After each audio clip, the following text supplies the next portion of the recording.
ஆண்டவராக இயேசு கிறிஸ்துவின் நாமத்தில் அன்பின் வாழ்த்துக்கள். இந்த காலைவேளையில் உங்களை சந்திப்பதில் மகிழ்ச்சி அடைகிறேன். கிறிஸ்துவுக்குள் நீங்கள் சுகமாய் இருப்பீர்கள் என்று நான் விசுவாசிக்கிறேன். இந்த செய்தியை கேட்கிற அருமையான கர்த்தருடைய பிள்ளைகளை கர்த்தர் ஆசீர்வதிப்பாராக.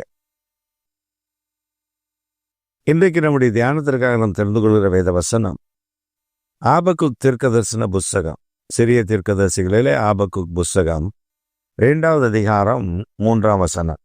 குறித்த காலத்துக்கு தரிசனம் என்ன வைக்கப்பட்டிருக்கிறது, முடிவிலே அது விளங்கும், அது பொய் சொல்லாது, அது தாமதித்தாலும் அதற்கு காத்திரு, அது நிச்சயமாய் வரும், அது தாமதிப்பதில்லை. குறித்த காலத்துக்கு இன்னும் தரிசனம் வைக்கப்பட்டிருக்கிறது. ஆண்டவர் நமக்கு சொன்ன வாக்குத்தத்தங்கள் குறித்த காலத்துக்கு இருக்கிறது. ஆண்டவருடைய தீர்க்க தரிசனங்கள், வாக்குத்தத்தங்கள் எல்லாம் it has a time for us. அது நமக்காக ஒரு நேரத்தை வைத்திருக்கிறது, ஒரு காலத்தை நிர்ணயித்து வைத்திருக்கிறது. அந்த காலம் வரை காத்திருக்க வேண்டும். இயேசு இந்த பூமியில வருவதற்கு ஒரு காலம் இருந்தது, அவர் பிரசங்கிப்பதற்கு ஒரு காலம் இருந்தது, அவர் சிலுவையில் அறையப்படுவதற்கு ஒரு காலம் இருந்தது, உயிர்த்தெழுவதற்கு ஒரு காலம் இருந்தது, ஆளுகை செய்வதற்கு ஒரு காலம் இருக்கிறது. 1000 வருடம் ஆளுகை செய்வதற்கும் ஒரு காலத்தை கர்த்தர் நியமித்து வைத்து இருக்கிறார். அதனால்தான் சொல்லுகிறார், குறித்த காலத்திற்கு இன்னும் தரிசனம் இருக்கிறது, அது தாமதித்தாலும் காத்திரு, அது தாமதிப்பதில்லை, அது முடிவில விளங்கும். ஆண்டவர் நமக்கு தந்த வாக்குத்தத்தங்கள், தரிசனங்கள் தாமதிக்கும் பொழுது நாம் பலர் சொல்லுகிற ஒரு காரியம், அந்த தரிசனம் ஏன் நிறைவேறவில்லை? 2 விதத்தில் அது நம்மை விட்டு விலகுவதற்கு வாய்ப்பு இருக்கிறது. ஒன்று, தேவன் நமக்கு கொடுத்த தரிசனத்தில் அவர் நம்மை நடத்துவதற்கு ஆண்டவர் கொடுத்திருக்கிற திட்டத்தை விட்டு வழி விலகி போகும் பொழுது அது தாமதிக்கும், ஆனால் அது முடிவிலே விளங்கும். அவருடைய தரிசனங்கள், தீர்க்க தரிசனங்கள், அவருடைய தரிசனங்கள், திட்டங்கள் மாற்றப்படாதது. மனிதர்கள் மூலமாய் வருகிற தீர்க்க தரிசனங்கள் வேணாலும் மாறி போகலாம், ஆனால் தேவன் தருகிற தரிசனம் அது குறித்த காலத்திற்காக நியமிக்கப்பட்டு வைக்கப்பட்டிருக்கிறது, அது முடிவில விளங்கும். ஆண்டவர் உங்களுக்கு ஒரு தரிசனத்தையோ ஒரு சொப்பனத்தையோ உங்களுக்கு கட்டளையிட்டிருக்கிறார், இன்னும் நிறைவேறவில்லை, கலங்காதிருங்கள். யோசேப்புக்கு ஆண்டவர் கொடுத்த தரிசனம், அவனுக்கு கொடுத்த சொப்பனம் நிறைவேறினதா? எத்தனை ஆண்டுகள் தாமதித்தது நிறைவேறினது? பார்வோனுக்கு ஆண்டவர் கொடுத்த சொப்பனம், ஒரு தரிசனம், அது 7 ஆண்டுகள் நன்மையாகவும் 7 ஆண்டுகள் தீமையாகவும் இருந்தது. அது நிறைவேறினதே குறித்த காலத்தில். இதுதான் கர்த்தர். அவர் ஒரு தரிசனத்தை வைத்தார் என்றால் அது அந்த காலகட்டத்தில் நிச்சயம் நிறைவேறும். நாம் காத்திருக்க வேண்டும். தூர காலத்திற்காக வைக்கப்பட்ட தரிசனங்களும் உண்டு, சமீப காலத்திற்காக வைக்கப்படுகிற தரிசனங்களும் உண்டு.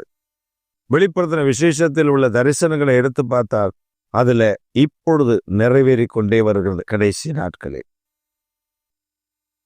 நாம் அந்த தரிசனங்களை உற்று கவனித்தால் தான் நமக்கு புரியும் தேவன் எப்படி அழகாய் நடத்தி கொண்டு வருகிறார் என்று. அமெரிக்க ஐக்கிய நாட்டில் பனி பொழிய வேண்டிய நேரம், பனி பொழிகிறது சில இடங்களில், ஆனால் ஒரு இடத்தில் லாஸ் ஏஞ்சல்ஸ் மற்றும் கலிபோர்னியா மாகாணங்களில் தீ பற்றி எரிகிறது, வானளாவே தீ எரிகிறது. அதை அடக்குவதற்கு முற்படுகிறார்கள், முடியவில்லை. 6 செக்டார்கள் தீ எரிந்தது, இப்பொழுது 4 செக்டார்களாக குறைக்கப்பட்டிருக்கிறது என்று சொல்லுகிறார்கள்.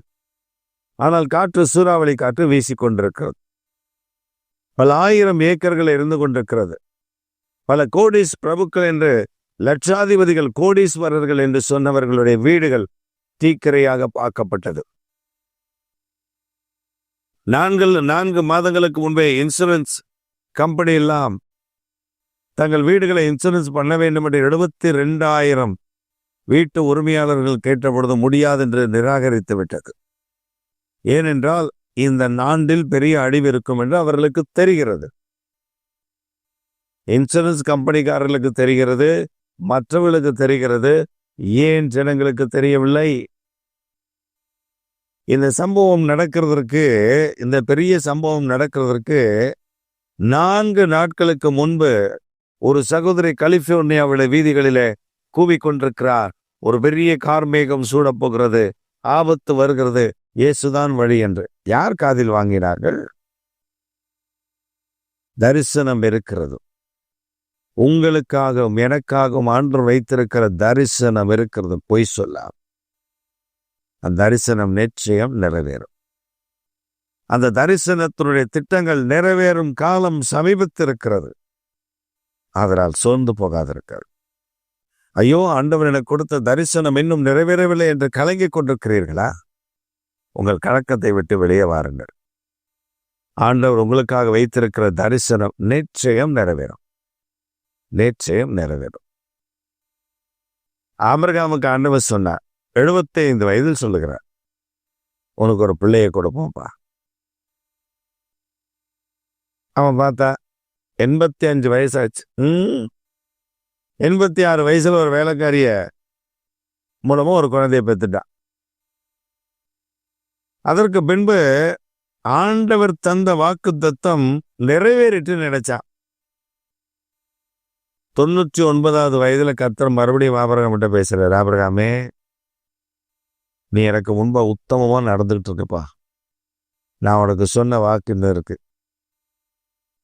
ஆதியாகமம் 18ஆம் அதிகாரத்துல நீங்க வாசி பார்த்தீங்கன்னா, கர்த்தரும் தூதர்களும் 2 தூதர்களும் கர்த்தரும் நேரடியாக இறங்கி வருகிறார் ஆபிரகாமினிடத்தில். ஒரு நற்செய்தி அறிவிக்கிறார்கள், உனக்கு ஒரு குழந்தை. ஆபிரகாம் சொல்றா, 99 வயசாயிடுச்சு. கூடாரத்துக்கு உள்ள நின்று சாரா சொல்றா, 89 வயசு கிழவி, இனிமே எனக்கு என் வீட்டுக்காருக்கும் ஐயோ ஐயோ அப்படின்னு சொல்லி அவன் நகைக்கிறாள். ஆண்டவர் சொல்லுகிறார், நீ நகைத்த. அவர் சொல்ற, இல்ல இல்ல, ஐயோ இல்ல, நான் நகைக்கல, நீ நகைக்கவே நகைத்தாய். அதான் ஈசாக்குடைய பேரு நகைப்பு. தரிசனம் இருக்கு, அது நிறைவேறாது என்று சாரால் சொல்லுகிறார். கர்த்தர் ஆபிரகாம் என்று சொல்ல நிறைவேறும்பா. ஆபிரகாம் வணங்கி அதை ஏற்றுக்கொள்ளுகிறார். நான் நம்புறேன், ஆண்டவரே, நீ சொன்ன நடக்கும், நீ செய்வி.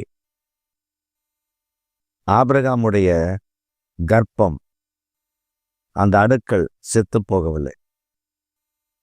வேதம் சொல்லுகிறது, சாரால் மரித்த பின்பு அவன் கேத்தூரால் என்ற இன்னொரு பெண்ணையும் மணந்திருந்தான்.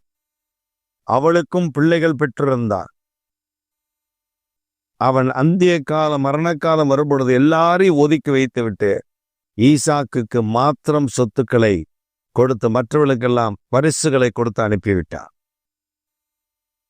தரிசனம்.